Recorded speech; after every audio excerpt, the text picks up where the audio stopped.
It's a cloudy September night in 1998. An MD-11 is cruising quietly high above the Atlantic with its 3 engines leaving thin contrails behind it in the dark. Inside, the cabin lights are dim, dinner trays are being cleared away, and most of the passengers are settling in for a long overnight flight over to Europe. This is Swissair Flight 111 from New York to Geneva, a prestige route for a prestige airline, operated by an advanced long-haul airliner, the pride of the airline and the country that it represents. Up front in the cockpit, everything is about as normal as long-haul flying gets. The pilots are maintaining 33,000 feet, with the airplane steady on autopilot and with all of the systems showing normal values. The captain is in contact with air traffic control, stepping across sectors as they leave the busy New York area behind them and start heading out towards the open Atlantic Ocean. Off to their left, the quiet coastal fishing towns of Nova Scotia twinkle in the night as the people living in them go about their normal lives, and the pilots are enjoying the view of these last signs of civilization as they prepare for the vast darkness of the oceanic crossing. But above their heads, a single spark from an electric wire has just gone off, and it's about to set off a chain of events that no one on board could possibly imagine. For most of the 20th century, Swissair was one of the most admired airlines in the world. It didn't have the largest fleet or the widest network, but it had something even more special: an unshakable reputation.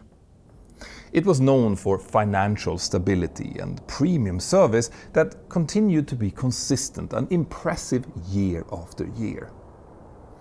So for decades, Swissair was nicknamed the Flying Bank, and that was shorthand for an airline that always made conservative decisions and therefore always made money. But by the late 1980s and early 1990s, that reputation had slowly started to change. At that time, the airline was spending heavily on fleet renewals, buying new and expensive 3 and 4 engine jets, just as twin jets were becoming the more economical choice. And they were also playing a leading role in Europe's airline consolidation era at the time, and that meant pursuing costly partnerships, including an ultimately fruitless attempt to merge with KLM and SAS, right as deregulation was making that business proposition fall apart. The result of all of this was that when the recession hit in the early 1990s, fuel prices spiked and the premium market contracted, Switzerland's tightly run flag carrier began to bleed cash at an unprecedented rate. In fact, by the mid-90s, Swissair was in financial trouble, serious enough that pilots were reportedly issued with cash-filled lockboxes to pay fees at airports when traditional credit lines dried up. And for an airline once considered the picture of fiscal discipline, this was obviously a staggering reversal. So, faced with this new reality, Swissair started looking for new revenue wherever they could find it, and one way to do that was by innovating. So they decided to adopt one of the earliest fully interactive in-flight entertainment systems in some of their aircraft, coming in the form of an aftermarket installation that offered movies, basic video games, and critically, paid services, including gambling. This system was built by a Las Vegas company that promoted the idea that passengers would pay to play electronic casino games at 35,000 feet. So, if the system worked as intended, every passenger in business class would have a miniature computer beneath their seat, a swipe card reader, and access to pay-per-play digital content. Now, this was a forward-looking idea for the time, but it also came with a hidden cost: an enormous electrical demand. To make this system operate, each seat essentially needed to contain a full 90s PC running Microsoft Windows, each one of which was drawing much more power than the aircraft designers had ever anticipated for non-essential cabin systems. And that's worth remembering. The aircraft in this story was one of those ones that were fitted with this system, and in the early evening of September 2nd, 1998, Swissair Flight 111 pushed back from the gate at New York's JFK airport a little after 8 o'clock in the evening local time. The late daylight of early September was then fading. The air was still humid from a line of thunderstorms that had rolled across the eastern coast earlier in the day, and the giant MD-11 was loaded heavy with fuel for the overnight flight over to Geneva. The aircraft that was operating on this evening had registration Hotel Bravo India Whiskey Foxtrot and had been delivered brand new to Swissair back in 1991. This meant that it was around 7 years old, and on the day of this flight it had no major technical defects logged on it. The pilots who had been scheduled to fly it were both very experienced and were also both veterans of the Swiss Air Force. The captain, who would be pilot monitoring, was a 49-year-old with 10,800 total hours, including 900 on the MD-11. He was also an instructor pilot who was widely respected inside of Swissair for a careful, almost meticulous approach to procedures. Colleagues described him as the sort of pilot who never cut corners and who insisted on thoroughly understanding his aircraft and the procedures that he would use. The first officer, who would operate as pilot flying this evening, was a 36-year-old with 4,800 hours of total time, of which 230 had been flown on this particular type. Like the captain, he was also a veteran of the Swiss Air Force, like I mentioned before, and he in fact still flew fighters as a reservist on his spare time. Before the flight, these two pilots had looked through the pre-flight paperwork carefully, confirming their route across the North Atlantic whilst reviewing the weather along the Canadian coast.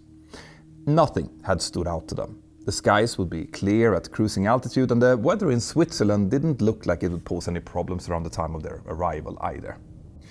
Before they had left to walk out with the rest of the crew to the aircraft, they had also checked the planned passenger manifest, which showed that there would be a total of 215 passengers and 14 crew on board. A lot of people, but far from a full aircraft. As the aircraft was being prepared out on the apron, the passenger luggage was being loaded together with some more unusual cargo, like a painting by Picasso, a kilo of diamonds, 2 kilos of Swiss watches, 2.5 kilos of jewelry, and 50 kilos of currency bonds for a Swiss bank. But to the passengers who were taking their seats and settling in, nothing about the start of this flight felt unusual at all. The business travelers tucked their jackets into overhead bins, families adjusted reading lights and gathered their headphones, whilst the flight attendants quietly prepared the first meal service that would be served as soon as the aircraft was safely up at the cruise altitude. Once the boarding was complete and all preparations ready, the pilots asked for push and start, and a few minutes later, the massive MD-11 accelerated down runway 22 right and then gracefully lifted into the air. The pilots retracted the gear, engaged the autopilot, and then began climbing towards the flight's initial cruise altitude.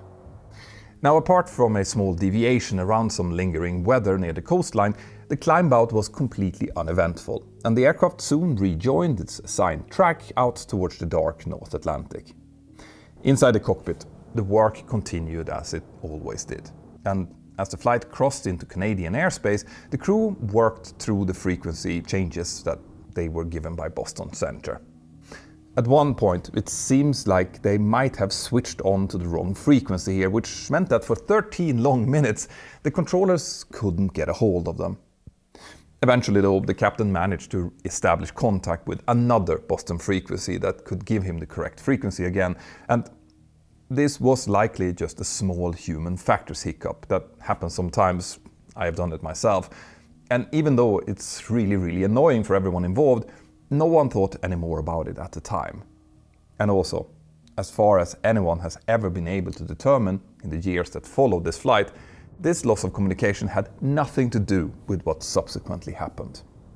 Now, when we're on the subject of theories, over the past year or so, my team and I have seen a massive increase in things like AI-generated accident reports, falsified records, as well as phishing sites made to look exactly like official authority websites, making our research both harder and more risky.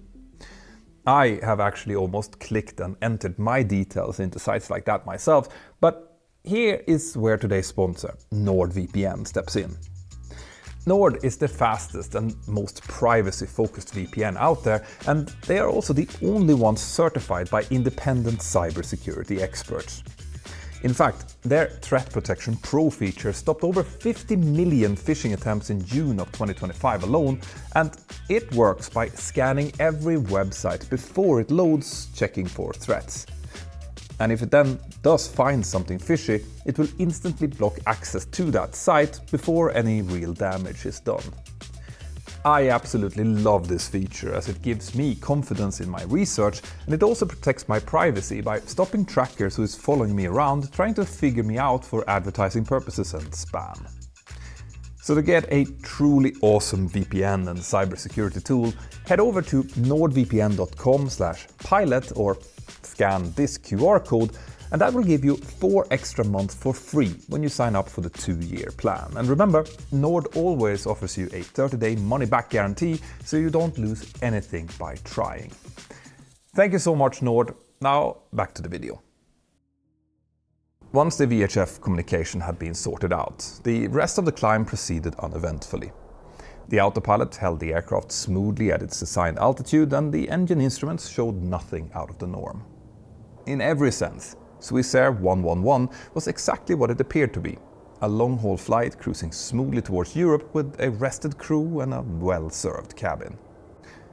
But without any warning, sound or indication, something subtle had now changed on board. A single spark above and behind the cockpit, maybe an electric arc from a cable in a cable bundle, had started getting into contact with the surrounding material. And given how this IFE system had been installed, that was not particularly surprising. You see, when the TSB started looking into the installation of the aftermarket in-flight entertainment system on Swissair's MD-11 fleet, they soon found that the wiring layout was basically different in every aircraft that they checked. The cable routings, restraints and spacing between the cables all varied from aircraft to aircraft, and that was because the installation had been rushed and poorly documented. This in turn meant that any number of things could have happened on board this aircraft. A wire could have been nicked during the installation, a clamp might have been over-tightened, 2 power cables could have been routed too closely together, or a damaged conductor might have rubbed up against a metal support bracket. All of those scenarios can produce the same result. 2 conductors or a conductor and a grounded structure coming into contact just long enough to create a momentary arc. Now, what we do know for sure is that this system design left very little margin for error. This wiring ran near a flammable type of insulation which was widely used at the time, and I'll get back to that. But the circuit breakers on the MD-11 were also of an older type, known to be quite slow to trip, and the cables used were thinner than ideal for the amount of current available from the aircraft's main AC bus. I mentioned insulation there, so let me explain a bit more about that, because it's going to play a crucial role in the story. Throughout the fuselage of the MD-11, you'll find fiberglass batting wrapped in a shiny silver film called MPET. That's a form of the same mylar used in party balloons, by the way. This insulation is referred to as a thermal acoustic insulation, and it had passed all required fire tests when it was certified for use inside of transport aircraft, and was therefore considered safe. But the problem was that the tests themselves didn't really reflect the way that fires actually start inside of the hidden spaces on board airliners. No. These tests generally consisted of what's known as Bunsen burner tests, where the material was exposed to a flame at various angles for up to 60 seconds, followed by subsequent measurements of continued flame time, burning drips, extent of flame spread, etc. Generally, that burn rate had to be under 4 centimeters per minute, and there wasn't at the time any requirement for the material to be self-extinguishing. Now, the MPET insulation passed these tests because it took more than 60 seconds for a Bunsen burner to ignite it, but once it actually had ignited, it would then propagate the flames indefinitely. Another issue was that these tests didn't evaluate the effects of an electrical arc or a shower of hot particles, which was actually the most likely fire threat that the insulation would be subjected to behind, for example, an electrical panel. They also didn't evaluate how an MPET insulation fire would behave after it had already ignited, or how it would burn when there was airflow present, because ventilation ducts and pressure differentials in an aircraft could obviously create both a steady supply of oxygen and a draft path in exactly the compartments where wiring would be most concentrated.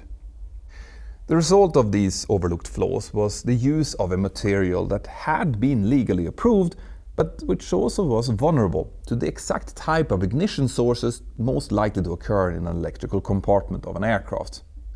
Ironically, the most likely reason for this oversight was that, at the time, the FAA flammability regulations were only really strict for materials that were used inside of the passenger cabin, as well as in certain designated fire zones like the engines, the auxiliary power unit, the wheel wells, and a couple of other places that routinely could get into contact with very hot items. Inside of the passenger cabin, the flammability requirements on all materials were super strict in order to slow the spread of a post-crash fire. And if a fire would ever erupt inside of the cabin in flight, it was expected that the flight attendants would easily be able to put it out using their onboard fire extinguishers. In the rest of the fire zones, there were systems that would immediately alert the pilots of the presence of a fire, as well as dedicated fire extinguishing systems. But materials in the hidden spaces of the airplane, which is where you typically find the insulation, had lower flammability standards, since they weren't viewed as critical to protecting human life in a post-crash fire scenario. And of course, the ironic side effects of that was that flammability standards were therefore lower in areas of the airplane where firefighting by the cabin crew also wasn't possible. But by this time in the late 90s, MPET flaws were widely known. Regulators had already seen signs that the insulation used in many aircraft, including the type installed on the aircraft in this story, could sustain a fire. In fact, there had already been a handful of fires of MPET-covered insulation, including on 3 other MD-11s, but thankfully, in all of those cases, they had happened on the ground, and they had not led to any personal injuries. Tests and service reports over several years had also showed that newer materials resisted ignition far better. But rather than mandating an immediate fleet-wide replacement, the FAA and other regulators treated the change as an optional improvement, to be carried out during major maintenance if the airline chose to do so. So predictably, Swissair, along with almost every other airline, chose not to do that. Now that might sound crazy when I tell it like this, but you have to remember that changing the insulation in the whole aircraft would be very time-consuming and expensive. And the way that the airlines viewed it, MPET was still compliant, since it had passed the certification standards of the time, so the operators were allowed to continue flying with it as long as it remained in good physical condition and wasn't exposed to sparks. And that was an assumption that was now about to fail. As Flight 111 continued cruising northeastwards, one of the power conductors for its newly installed in-flight entertainment system now developed a short circuit. A short circuit is simply electricity taking a shortcut, jumping from a wire to something that it wasn't meant to touch. And when that happens, the energy has to go somewhere, which means it will often turn into heat. A lot of heat. Now, on a properly designed aircraft electricity circuit, a circuit breaker should feel the excess current flowing through it during a short circuit and therefore trip and cut power to the circuit long before any serious heat could build up. But circuit breakers have built-in time delays to keep them from tripping every time something big, like a motor or computer, draws a big rush of power at startup. And that timing is mapped on something called a time-current curve. The bigger the overload, the faster the circuit breaker will pop. But on board Swissair 111, this short circuit unfortunately now occurred in the one place where the protection scheme was the weakest. It drew enough current to overheat the wire and produce an electrical arc, but not in a way that exceeded the breaker's trip curve quickly enough to shut the circuit down. Now, we don't know whether that arc lasted for milliseconds or seconds, but either way, we do know that it generated enough heat to ignite the MPET insulation wrapped around the thermal blankets above it. And that was only possible because of how the IFE system had been wired.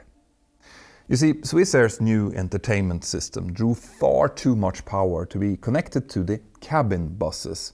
That's a part of the MD-11's electrical system that had been fitted with low-rated circuit breakers specifically to avoid fires. Now instead, the installers had moved the system onto main AC bus 2, and that was a bus designed to supply huge loads for things like the hydraulic pumps, for example. And in order to accommodate the growing demand of the IFE system, the contractors had also consolidated the power feed onto one single heavy cable with enormous current carrying capability. This in turn meant that if a short circuit happened, the available fault energy was far higher than what the original cabin bus would have allowed. So over on the main bus, even with 4 relatively small 15 amp circuit breakers protecting parts of the system, the upstream power source could now dump far more energy into a short circuit before anything tripped. So how had something like this been allowed to happen? Well, it turns out that the oversight for this IFE installation had been basically non-existent. The FAA had delegated approval to a company called Santa Barbara Aerospace, which in turn relied on incomplete and inconsistent paperwork from a web of subcontractors and vendors. Hollingstead, the company that had built the IFE system, had also kept revising the wiring architecture without consistently notifying other parties. And then we had SR Technics, the maintenance arm of Swissair's parent company, which might have provided some of the labor for the actual work, but the TSB found no clear documentation proving who had understood what to actually do. And no one appears to have looked at the full design and asked the most basic engineering questions, or consulted the manufacturer, McDonnell Douglas. So in the end, no one had noticed that the final configuration created narrow gauge wires connected to a power source capable of delivering far more short circuit energy than the wires or breakers were rated for. In other words, the normal layers of protection, like breaker ratings, wire separation, insulation hardness, bus segmentation and system isolation, had all been eroded one by one. And this together meant that the fire that had now started in the hidden space above and behind the cockpit of Flight 111 hadn't been caused by one single failure. Instead, it had started because a dozen small oversights had now lined up perfectly, with the last line of defense being a sheet of mylar that the certification tests had said wouldn't burn, but definitely did. At time 09:10 and 38 seconds, the first officer casually noted a strange smell in the cockpit. There was no visible smoke at that time, no alarms nor anything else that would suggest any urgency, but then, for just a second, a thin haze started drifting out from the air conditioning vents mounted on the aft cockpit bulkhead. And that single visual cue became the lens through which the pilots interpreted everything that followed. Now, the fire had actually begun in a very specific location. The forward overhead attic space directly above the cockpit door and just behind the overhead circuit breaker panels, where the added IFE wiring ran through mixed bundles of EFTE and Kapton insulated cables. When the MPET insulation blanket then ignited, the first smoke was drawn straight into the cockpit recirculation plenum, but not into the passenger cabin. And because of that, the first place that the smoke then reappeared was from the cockpit's aft air conditioning outlet. Now, for any trained aircrew, smoke from an air conditioning vent would strongly imply that the smoke was coming from an air conditioning system, not from anything electrical. So that first interpretation that they were dealing with air conditioning fumes was not a mistake per se. Now, given the symptoms that they saw, it was the most reasonable conclusion to make. But having said so, both pilots did take it very seriously. The captain soon left his chair to check the forward galley area, and a flight attendant was also called into the cockpit to confirm whether she had noticed anything unusual. She said that she hadn't noticed any smell or smoke in the cabin, so everything looked and felt really normal back there, but she did confirm that she could smell smoke in the cockpit. And that fact, that there was an odor in the cockpit but not in the cabin, confirmed the crew's initial assumptions. Everything seemed to point towards a relatively easy to isolate issue with the air conditioning system rather than something immediately catastrophic. On top of that, the smell soon faded away, only to return and then fade again, like it would for something very, very minor. Now the reason for this, which the pilots obviously couldn't know about, was that as the fire had continued to move aft, it had soon burned through a cutout in the internal smoke barrier above the cockpit door area, and that allowed the smoke to flow away from the cockpit. So whilst the pilots were trying to figure out where that thin smoke and smell came from, the fire just above their heads had slowly continued to spread. The MPET insulation covering was now burning along its surface, and the insulation behind it was beginning to degrade as it did. The early stages of that fire had produced a smell that initially had seeped out through cracks and seams in the cockpit ceiling, which was why the pilots had detected it long before the cabin did. But it wasn't detectable through any systems, since the overhead attic area didn't have any smoke detectors, temperature sensors, or fire warning capability at all. And the crew therefore had no indication of this spreading fire, so to them everything still appeared perfectly normal, aside from that periodic smell and a temporary thin veil of smoke. But smoke, or the smell of smoke, is never a good sign, so the pilots now started discussing their diversion options. The captain asked the controller for the weather at JFK and Boston, preferring to land at well-known airports with options to easily rebook their passengers. This was a completely understandable choice, since they still believed, based on what they could see and smell, that they were dealing with a system issue that could be easily addressed either en route or after landing. And for the time, the aircraft remained fully controllable with the autopilot engaged. So nothing suggested that the situation was now becoming dangerous, and actually already on the brink of catastrophic. 3.5 minutes after the first smell of smoke, the two pilots both saw the smoke again wafting down from one of the cockpit vents. As that was happening, the captain exclaimed, "That's not doing well at all up there." And that also led him to, at time 10:14, to call up the Moncton Oceanic Controller and declare a PAN-PAN, which is the international urgency call. This meant that the pilots now judged their situation as urgent, but still not dangerous. And that was likely because they still didn't think that this thin smoke was bad enough to indicate any bigger issues. All of their training had told them that they still had plenty of time to deal with this. And to air traffic control, this PAN-PAN call just meant that Flight 111 needed priority, but not a full-blown emergency response, even though they still decided to treat it like that anyway to be on the safe side. The pilots now asked for vectors towards Boston, which at this point was located about 300 nautical miles behind them. And Moncton Center initially approved that plan and cleared them to start the descent down to initially flight level 310, or 31,000 feet. This led to the first officer initiating a shallow descent, and both pilots also decided to pull out, but not yet don their oxygen masks. So they were taking all possible precautions here, but without any real urgency or fear involved, and had they felt that the smoke was anyway irritating or dangerous, they would have definitely donned their masks. A moment later, the controller called up the flight again and told them that he had found a better alternate for them: Halifax. This was a designated diversion airport for Swissair, and one that the airline used regularly for medical or technical issues, and on top of that, it was also located only about 60 miles ahead of them, instead of hundreds of miles behind them. So, from a precautionary standpoint, Halifax was definitely the smarter choice here. So the crew quickly agreed, and once they had started accepting vectors towards Halifax, they continued their normal controlled descent.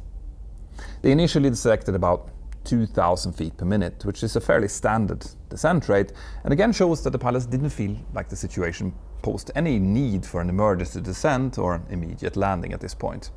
You see, typically, most cockpit smoke events turn out to be only minor issues, like oil contamination in an air conditioning pack or a galley oven issue or something like that.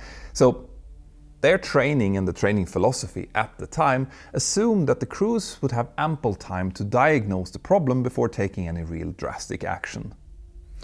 So right after making that pan-pan call, the captain therefore started to concentrate fully on diagnosing the problem whilst the first officer focused on flying. This was a textbook example of good cockpit crew resource management, where workload is divided among the two pilots in a way that keeps the aircraft safe whilst also attending to the problem. And as further proof of that, the crew now also donned the oxygen masks to not breathe in whatever this smoke was.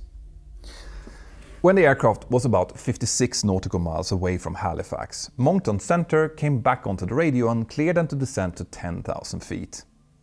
The captain read this back and the first officer extended the speed brakes in order to increase the descent rate to roughly 4,000 feet per minute or so. It is always a good idea to try to get down below 10,000 feet as quickly as possible in situations like this, because below that, supplemental oxygen is no longer required for the passengers, so the pilots can depressurize the cabin if needed for smoke removal without putting the passengers at any further risk. Around this time, the captain also called the lead flight attendant into the cockpit and instructed her to brief the passengers that they would be diverting to Halifax and that they would be landing within 20 to 30 minutes or so. He also explained that they were going to start running through a checklist for suspected smoke in the air conditioning system, which again showed what the crew thought that they were dealing with here. Now, up until this point, the symptoms had still remained light and steady, with no indication of any rapid escalation, and a few minutes later, at approximately time 22:18, they were further cleared down to 3,000 feet. But at that point, the first officer declined that clearance and instead requested to remain at 8,000 feet for a short while, because he explained that the cabin crew needed time to prepare for the landing. And that was because the diversion had begun during the middle of a meal service. So he now thought that maintaining 8,000 feet would give the cabin the time that they needed in order to secure their trolleys and brief the passengers thoroughly, and air traffic control acknowledged this and then began issuing radar vectors for an eventual approach into runway 06 at Halifax, but that now came with a little bit of a problem. You see, flight 111 was still at 21,000 feet at this point and only about 30 miles away from the runway. A typical descent profile requires about 3 miles of track distance for every 1,000 feet of altitude to lose, so at 21,000 feet they would need roughly 60 miles.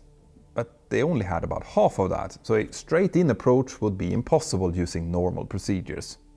When the pilots told him that, the controller instructed them to begin a turn that would help them to lose altitude in a controlled way while still setting them up for the eventual approach. And as they initiated that turn, the two pilots started discussing the situation in between them. They both agreed that if the smoke worsened, they would expedite the descent further, but so far there was no real need for that. The amount of smoke in the cockpit had only increased a little bit, and everything else still seemed perfectly normal. The aircraft was fully controllable and still on autopilot, so everything suggested that the problem was still contained and developing slowly, if at all. At time 22:20, the first officer also pointed out that the aircraft was still significantly above its maximum landing weight. They had taken off with more than 530,000 pounds, with the maximum emergency landing weight sitting at about 480,000 pounds, and at this point in the flight they hadn't burned nearly enough fuel in order to get below that limit. Now, overweight landings are permitted in an emergency, but they do come with some additional risks. The braking distance will increase, the gear and structural loads rise sharply, and the chance of overheated brakes goes up a lot. So since the symptoms had not changed that much at all, and no alarms were showing, the crew made the reasonable decision to now try and reduce the weight by dumping fuel rather than attempting an overweight landing. Now, dumping fuel is straightforward in concept, but pretty slow in practice. The MD-11 can typically jettison between 2,000 and 3,000 pounds per minute, which means that shedding 50,000 pounds would take them more than 15 minutes to do. But like I already mentioned, there didn't seem to be any real hurry here. To dump fuel, they typically also needed to be above water. Now, the kerosene would dissipate before reaching the surface in theory, but flying over potentially inhabited areas was still avoided where possible. And since they now had already passed in over the coastline, the crew therefore requested vectors to return out over the sea again. The air traffic controller acknowledged this and instructed them to turn south towards St. Margaret's Bay, southwest of Halifax, which would take them safely offshore. And after having read back that instruction, the first officer informed air traffic control that they would maintain 10,000 feet during the fuel dump. After this, the crew started setting the aircraft up for the jettison procedure, whilst the first officer started programming the flight management system for an eventual approach into runway 06. It turns out that they would have to do a quite unusual back beam approach using the localizer signal for the opposite runway, and this procedure was not available in their database, so it would need some proper briefing. Whilst this was happening and the first officer was looking for the appropriate paper charts to use, the captain also continued working through the air conditioning smoke checklist, but the lack of improvement soon made it clear that the source was not related to the air conditioning packs. So he therefore transitioned to the smoke or fumes of unknown origin checklist. And it is worth pointing out here that back then there were several different smoke checklists available rather than a combined one that we tend to use today. Anyway, the philosophy behind this checklist was straightforward. If the smoke was electrical and the source could not be identified, the best method was to deactivate electrical buses one at a time. And then, by watching whether the smoke increased or decreased after each bus was turned off, the crew could identify the faulty circuit or component.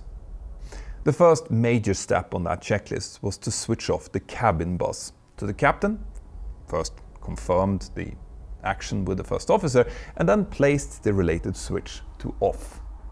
This action removed power from most of the cabin and galley systems, and unfortunately it also marked the beginning of the end of this emergency. You see, at that moment, the aircraft still appeared stable, but the fire above the ceiling was no longer small or slow.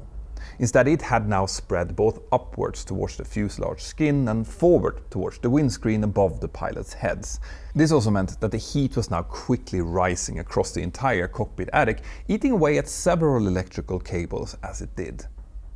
Loads of essential systems were therefore already seconds away from failing, but incredibly, still without any major visible cues in the cockpit.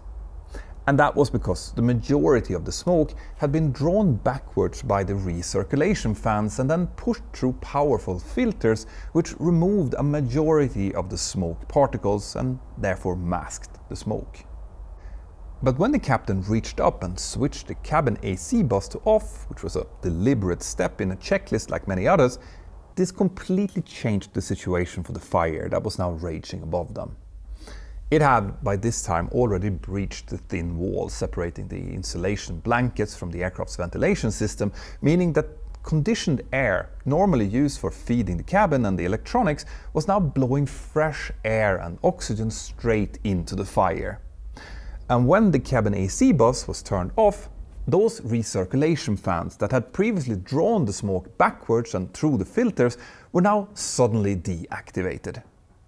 This in turn meant that the airflow inside of the attic above the cockpit and forward galley now suddenly reversed, with the pressure gradient now pushing the smoke and flames forward instead. So the fire now surged to the front of the aircraft, back over the cockpit rear wall and into the forward attic space that housed the circuit breaker panels for a significant portion of the aircraft's critical wiring. In other words, the possibly most sensitive part of the whole airplane was now being subjected to the equivalent of a blowtorch. Investigators later matched the cockpit timeline with the damage patterns in the wreckage and determined that starting about 24 seconds after the captain had turned off the cabin AC bus, several systems began failing in rapid succession. The first to go was Autopilot 2, which now disconnected with a continuous warning siren. The MD-11 had additional autopilot channels available, but given the now quickly worsening smoke conditions, the distractions and the increasing task load, it's not clear whether the crew attempted to re-engage any of them. And that in turn meant that the aircraft was now being flown manually, in steadily worsening visibility, in dark smoke, which now started to pour into the cockpit. So at almost the exact moment that the autopilot dropped off, both pilots simultaneously transmitted on the radio and declared an emergency. The first officer also indicated that they were hand-flying the airplane, and shortly after he added that they were dumping fuel. And that was their final, clearly intelligible transmission. Neither pilot would ever successfully speak to air traffic control again. 1 minute after the cabin AC bus had been switched off, several additional systems also began failing as the fire ate away at each individual circuit breaker bundle. The first out of the 4 yaw damper control channels stopped working, and 3 seconds later, one channel of the flight control computer 1 failed, removing important data from the captain's instruments. Almost immediately after that, the flight data recorder began losing parameters, one after the other, and 9 seconds later, the left emergency AC bus failed completely. Now that was a major blow, since that bus powered the air data computer 1, the captain's primary display unit, as well as the captain's pitot heat. And the loss of that air data computer also meant that the flight data recorder no longer had altitude or airspeed information. A master caution warning now illuminated, and the captain's entire instrument suite suddenly went completely dark. And without altitude data from Air Data Computer 1, the aircraft's transponder could no longer report altitude to air traffic control, which meant that Flight 111 essentially now dropped off all but primary radar. The collision avoidance system also stopped functioning. Then VHF Radio 1, which was the crew's main communication channel, and then ACARS, the digital maintenance link to the airline, stopped transmitting as well. Now, the cockpit voice recorder was still capturing the conversations of the pilots, but even that soon started to distort. On the recording, the pilots' voices soon took on an unnatural, metallical quality consistent with electrical interference, high temperatures and power instability in the recording circuit itself. And only a few seconds later, the CVR also picked up a new, terrifying sound. A sound of tearing or rushing noise consistent with ceiling material melting and dropping down. By this point, the aft portion of the cockpit ceiling had burned completely through, and the flames were now entering the flight deck. On the recording, the captain could be heard shouting that "Something is burning already!" and the heat above their heads was now so high that molten aluminium began dripping onto the observer station behind the 2 front seats. The temperature in the ceiling area were later estimated to have exceeded 540 degrees Celsius, and it's unclear what the temperatures would have been at head height. More control circuits now continued to fail. Additional channels of the yaw damper, the remaining flight computers were being starved of data, and the few displays that were still functioning were unstable or partially obscured by smoke. The first officer therefore called out that his instruments had failed and that he was now relying on the standby gauges on the central pedestal. Just imagine that for a second. Hand-flying a giant airliner at night with the ceiling above you on fire and with the oxygen masks on, barely being able to communicate with your fellow pilot, and with only a tiny set of standby instruments to guide you. This was the stuff of nightmares. Then, at time 22:25 and 41 seconds, both the flight data recorder and the cockpit voice recorder suddenly stopped. Now, they didn't shut down cleanly, they simply lost their power. On most aircraft, the loss of both recorders is an event reserved for catastrophic power system collapse, and it often signals the effective end of an airliner's survivable systems. But this aircraft still continued to remain airborne for more than 6 minutes after the recorders went silent. What happened during those final minutes had to be reconstructed based on radar data, engine analysis, debris distribution, and the condition of components recovered from the ocean floor. The investigators determined from the conditions of the track rails of the left seat that at some point after the recorders failed, the captain likely stood up and left his seat. He might have attempted to retrieve a fire extinguisher from the back of the cockpit, or it just wasn't possible to stay in his seat anymore, but he never returned again. The abnormal procedures manual that he had been using was found with its laminated pages fused together in the smoke of unknown origin section, a silent indication of just how extreme the heat in the cockpit must have been at that time. On the ground, residents along the St. Margaret's Bay shoreline reported seeing a large aircraft flying unusually low whilst dumping fuel before it disappeared out of sight. At one point, investigators believed that the instruments were switched over to the ram air turbine or other backup electrical feed, and that briefly brought the transponder back online again for only a few seconds, just long enough for air traffic control to notice a new altitude return. Then, that power source must have also failed, and the aircraft went silent again. Data from the Full Authority Digital Engine Control (FADEC) system showed one final pilot action. About 4 minutes after the recorders had stopped, engine number 2, the engine mounted on the tail, was manually shut down. And investigators believe that this was not because the engine was malfunctioning, but likely because the fire damage to the wiring had caused the fire warning system to activate. And the engine was then shut down in accordance with procedures by someone, but there was no actual fire in the engine itself. By this point, the cockpit environment must have been truly hellish. The smoke would have been completely blinding, and the temperature would have been far beyond human endurance. If any of the pilots were still alive after this point, they would have been breathing hot air through the emergency oxygen system whilst desperately trying to interpret the few still functioning standby instruments. And that's whilst being surrounded by dripping metal, burning insulation and continuous alarms. Many of their primary systems were by now completely dead, and control stability was degrading. The flight control computers were completely offline, sensors had failed, and even the basics that we pilots rely on, like outside visibility, panel lighting and consistent airflow, were completely gone. But back in the passenger cabin, the picture was likely much more mixed.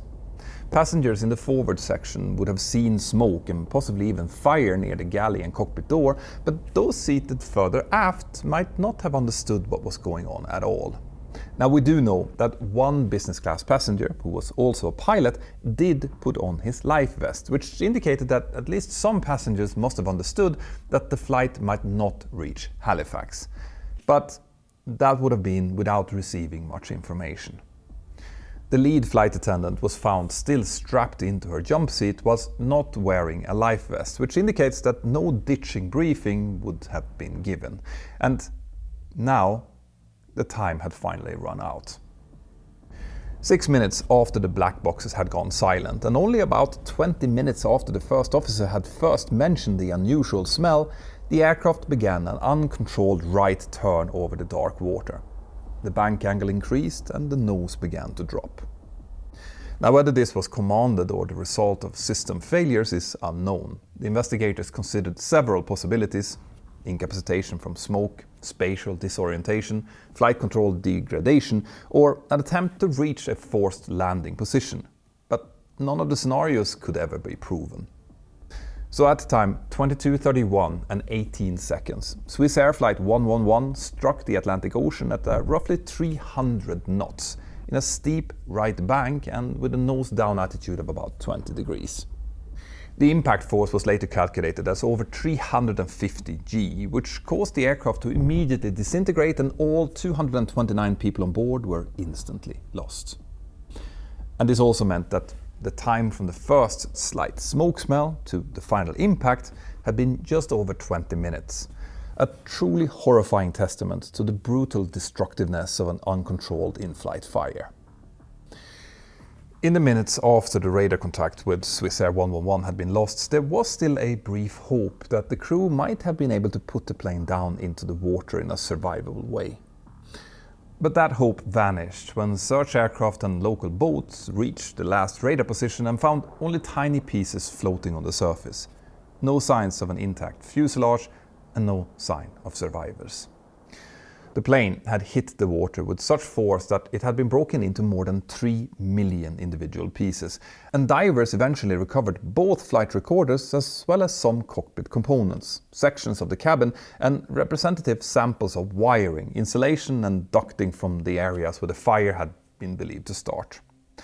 All of that material was then carefully tagged and sent ashore for analysis, and by the end of the operation, the TSB had recovered approximately 98% of the aircraft and brought it ashore, where they were able to painstakingly rebuild it, all to try and figure out what had happened to this aircraft. Now, a theory of a bomb on board was quickly discarded since no bomb residue or pattern of an explosion could be found, so the investigation quickly instead honed in on the fire theory. But one question kept coming up. Could anything that the crew did have changed the outcome? Specifically, should they have abandoned the fuel dump plan and gone straight towards Halifax at the moment that they declared the pan-pan? Well, after having painstakingly looked over all of the available data, the investigators found that even in a theoretical world where the crew had proceeded immediately towards the nearest airport at the moment that they decided to divert, the absolute earliest point that they could have reached the runway was at time 22:27.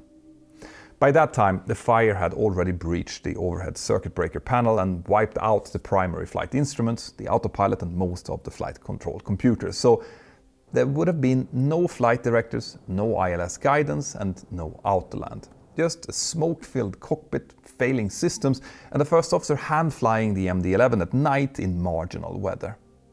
And the MD-11 is not a forgiving airplane to fly even on a good day. Its high approach speed and pitch-sensitive landing profile makes it notoriously easy to bounce or over-rotate, as we've seen in other videos that I've made. And even worse, many of the systems that underpins a safe landing, like the slats, ground spoilers, auto brakes and anti-skid, were almost certainly offline at that point. So even a flawless touchdown would likely have ended with an uncontrollable rollout. And for that reason, the TSB concluded that the decision to turn away and dump fuel, while tragic in hindsight, probably made no difference to the final outcome. In the years after the Swissair 111 catastrophe, aviation changed in very concrete ways. The most obvious change that needed to happen was to the insulation that had allowed the fire to race unseen across the top of the cockpit, so MPET-covered insulation was quickly banned from new production and then systematically removed from existing aircraft as well. And the flammability tests that had once allowed it to exist in the first place were rewritten to reflect more realistic ignition sources, electrical arcs, hot particles and moving air. At the same time, regulators also tightened the rules on wiring, especially for high-demand systems like the in-flight entertainment system, and they raised the bar for how aftermarket equipment is to be certified, installed and physically separated from critical circuits. Procedurally, smoke in the cockpit stopped being treated as an engineering puzzle to solve and instead started being treated as a race against time. Checklists were rewritten to emphasize the need for an immediate diversion and a landing at the nearest suitable airport rather than after a comfortable round of diagnosis, something that I have been emphasizing heavily on this channel already. If you see or smell smoke, get the aircraft down as soon as you can. For Swissair itself, there was no recovery. The crash shattered the last of the airline's reputation, and a few years later, the flying bank collapsed under the weight of its own failed strategy. The name disappeared, replaced by a new flag carrier with a new brand, but the legacy of Swissair Flight 111 lives on inside of the unseen parts of every modern airliner. In the wiring you never see, the insulation you never think of, and the checklists every crew hopes that they will never have to use. Now, I hope that you found this video interesting, and if you did and you want to support the work my team and I do, please consider joining our Patreon crew by scanning this QR code or by going to patreon.com/join/mentorpilot. By the way, I also hope that you've checked out our new merch store, and specifically these cool airport posters that we've started to create. Check if your favorite airport is already available, or send us a message with a suggestion and we might add it in our next batch. My name is Petter Hörnfeldt and you're watching Mentor Pilot. Have an absolutely fantastic day and I'll see you next time. Bye bye.